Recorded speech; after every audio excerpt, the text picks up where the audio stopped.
Hey yo! Whew. Hello and welcome back to my channel. I'm Angela of GrassfedMama.com. On this channel, we talk about low carb, keto, and healthy mom life and all the things in between. So I am so glad that you're here. Make sure that you like this video and subscribe so that you don't miss an update.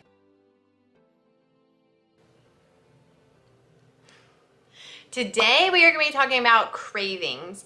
Now, I don't know about you guys, but I hear from so many people that the reason that they didn't stick to a diet or a lifestyle or some way of eating is because they had so many cravings. So I want to talk about how you can get past the cravings and get the results that you can be excited about. Now, I'm not going to lie, I deal with cravings, so you're not alone if you feel that way. I was sugar addicted so much before I found this lifestyle, and we can go back to over 10 years ago where I thought, low fat.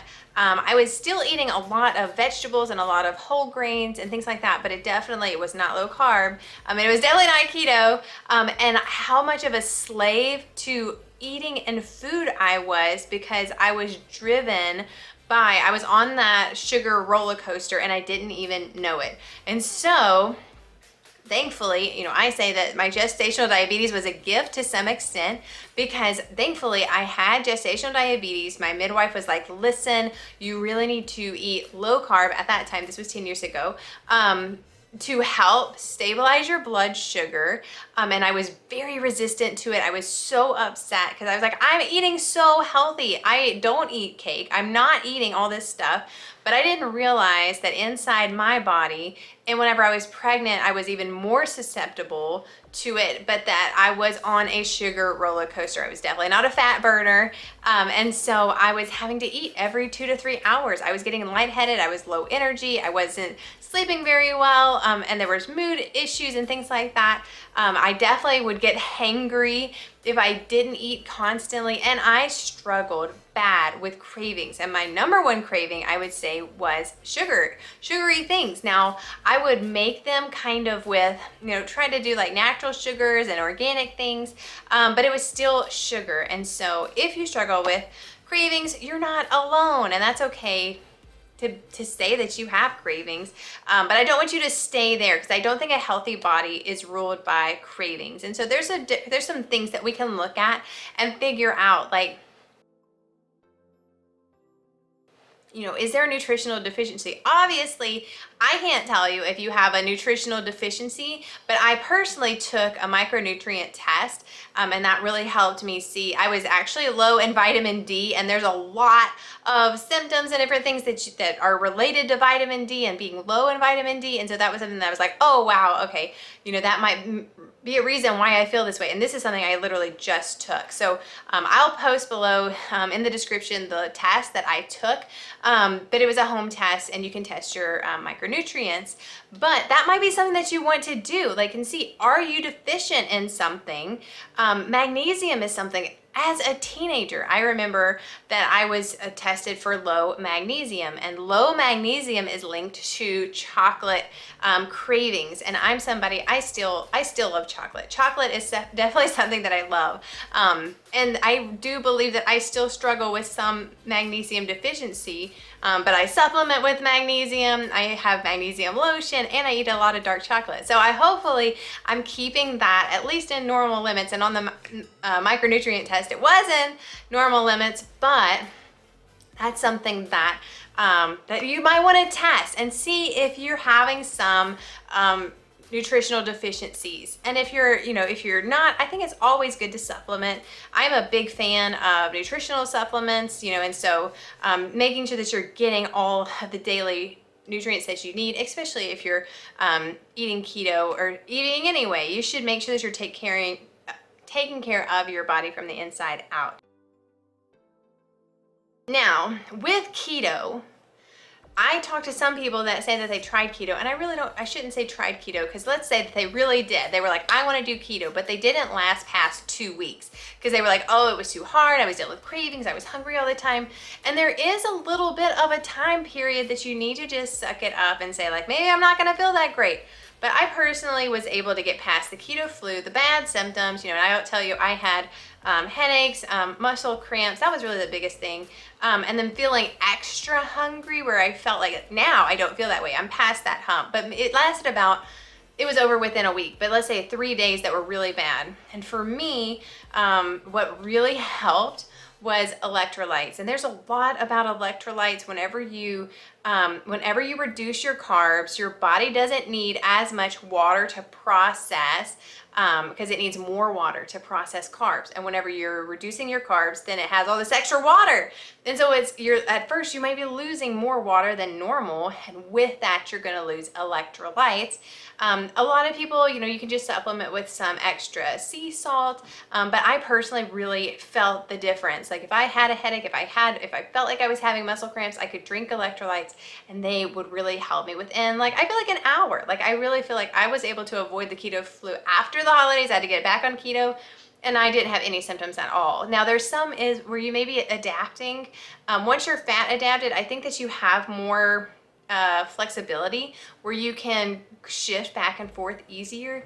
I've been learning a little bit about that. And so maybe at that point, it was easier for me to get back into fat burning mode. But anyways, so that's something else that if you're struggling with cravings, you're struggling with some of the bad symptoms and things like that, that you may need electrolytes. Another thing that in those first 2 weeks or so, I felt like I had to eat more fat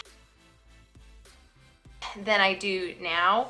I don't know if that's just your body transitioning, but I wanted to make sure that I was filling up on fat and not filling up on protein and other things that could turn into sugar. And so I felt like I was eating more nuts and more fat bombs and things like that, because I felt like I was more hungry in the first 2 weeks or so. And I think a lot of that was like my body was transitioning from being a sugar burner to a fat burner, and that it wasn't efficient yet. And so it was just lagging a little bit, but I feel like that didn't last very long either. So if you want to go and do keto, make sure that you're eating enough fat, and that will really help with some of the cravings and everything.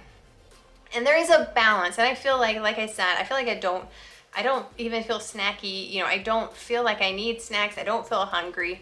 And that's one of the number one key factors or whatever, if you're doing keto right, is that you won't be hungry all the time and you won't have cravings. And so if you are feeling that way, we need to look at what you're eating, and so either maybe you need a little bit more protein, maybe you're more active and your body needs more protein. But I think that some of that is an individual thing.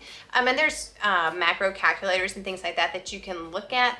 But I think that you might need to dial in. Several people reached out to me, and I actually was asked them if they were tracking their fat, and they weren't. They were only tracking their carbs. So they were eating low carb, but they weren't adding extra fat. They weren't focused on fat. And so in my opinion, this is why they were so hungry and they were having cravings, is because their body wasn't burning carbs. It was used to burning carbs as fuel. There were no carbs, but they weren't adding fat either. And so there was basically, just the protein, which your body, anyways, you have to have the fat there or you won't feel full. It's the fat and the protein together and the fiber from the vegetables, and all that works in synergy, that's a good word, to help you stay full and to stay full longer, feel satisfied. And the nutrients from your vegetables are better absorbed whenever you add a healthy fat anyway, so it's always a win-win-win.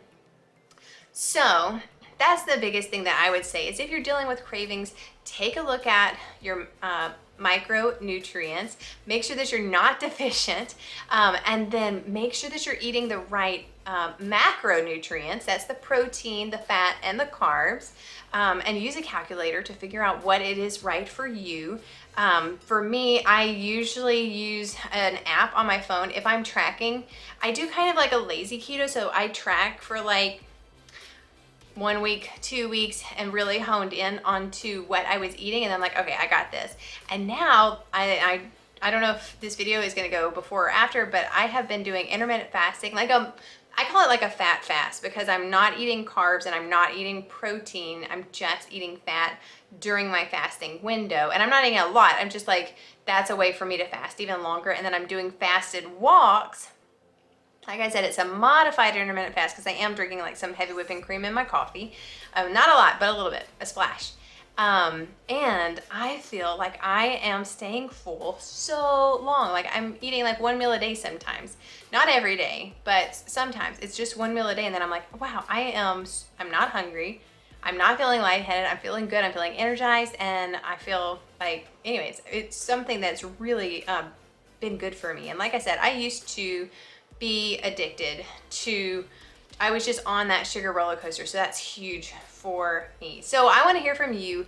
What are you craving? What helps you with cravings? Do you have any tips to share with us that helps you fight those cravings? Or maybe what's the best tip that helped you overcome some cravings? If you have a bad craving, maybe you have like a keto swap or something like that that helps you stay on track. Because sometimes like we have keto swaps. So like I'm craving brownies, I can make keto brownies. There's sometimes that the craving is more like just a social thing, you know, like I want to eat brownies for my birthday, but I can make a keto friendly option. So anyways, I want to hear from you. What do you think?